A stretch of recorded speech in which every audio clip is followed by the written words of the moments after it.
Welcome back. It's the Salt Lake City Music Collective, Darren Farnsworth and Carrie Gerber.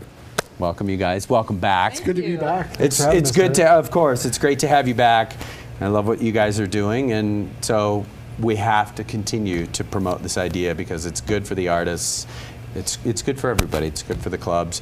Yep. Quick overview for folks who may not have seen you the last time that you were here. Tell folks what the collective is, what your goals are, and all that stuff. Recap. I'm going to recap, and then Darren's going to come in with all the new stuff. All right. Because, you know, he's the designer and everything of this entire situation. So, Salt Lake City Music Collective, very simply, it's a way to connect musicians and venues. And the Salt Lake City Music Collective simplifies that process. So what we want to do with the Salt Lake City Music Collective is get every band certified. And a certification includes being marketed outside of the state, or other parts of the country. We've already talked to several people that are interested in San Francisco and LA. Wow. So, you know, but I'm getting ahead of myself. I get really excited about it. Okay. So I know you've almost put the finger up. I know. So stealing my lines. You're too far away to shush me. What we want to do for the venues is hold them accountable for their actions and the way that they pay, the way that they treat musicians. We want to hold musicians and their bands accountable for the way that they play, how professional they are, and how experienced they are. And so we have a rating process where venues and musicians can get together and rate each other when they play together, when a musician plays at a particular venue.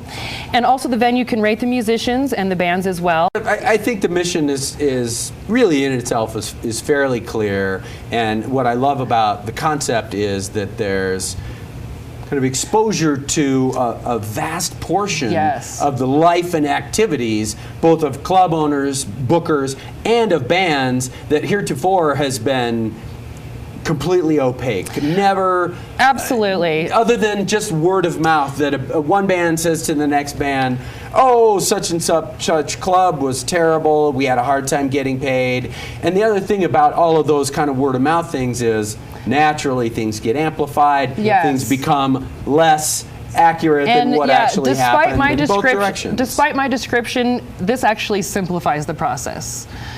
I get ahead of myself with it, but really it's just a way for musicians and venues to have clarity with one another. Musicians can rate other musicians, other bands, etc. And it's just a kind of just transparent. It's kind of a way for everyone to hold themselves accountable, so and maintain a professional direction, and really we try to ask everyone like what they struggled with as a musician, as a venue, and we try to put all the problems on the board, figure out a way to solve them with this tool, and also you know, help promote the bands that have hit these benchmarks and put money behind them and market their music and their talents.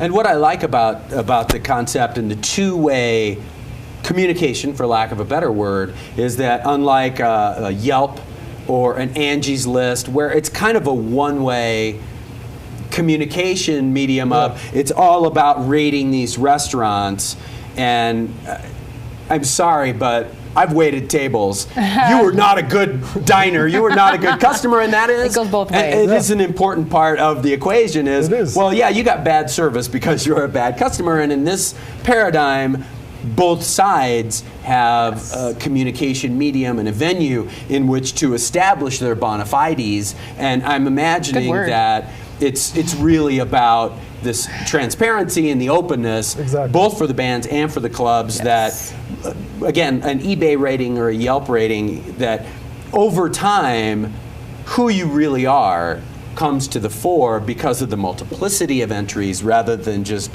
one Joe Schmo saying, oh, my tacos were cold. Exactly. And in the opposite direction, yeah, you weren't on your best behavior today. So have more ratings, be on your best behavior, and we'll all know what kind of a band you are, what kind of a club you are. Exactly. So what's upcoming? So upcoming, we, well, as of recently, we partnered with a company called SpinGo. They're based out of Utah, and they are a national event aggregator. So what that means for the collective, and also for people who like to go out and see music, currently right now on our website, you can go to our events tab. I don't know if you guys can pull this up right now. you click on the events tab and you can see anything happening in Salt Lake City. In fact, you can even broaden the search to any other city in the nation, and you can find open mic nights, you can find karaoke nights, you can find national bands and local bands. So it's a great thing for everyone to access to find something to do. And on top of that, this partnership allows us to promote the bands that are part of the collective and push, put their shows on a featured, on the side, on featured pages on several different websites. So if a band is based out of Salt Lake City and they're playing in Chicago, LA, New York, their events are going to be featured on other websites locally, and other people are going to see this band. They're going to see video links and links to their website. So it helps a band locally and also when they're on tour. So that's going to be a huge piece to the collective. And on top of that, we're trying to grow the collective nationwide. And hopefully in the next 6 to 12 months, we'll have a feature where a band can say, I want to book a tour. I have 30 days in August, and this is what I want to make, or I'm willing to lose this amount. Hit a button, and it goes out, looks at all the venues that have open nights, and meets their criteria, and builds a tour like that.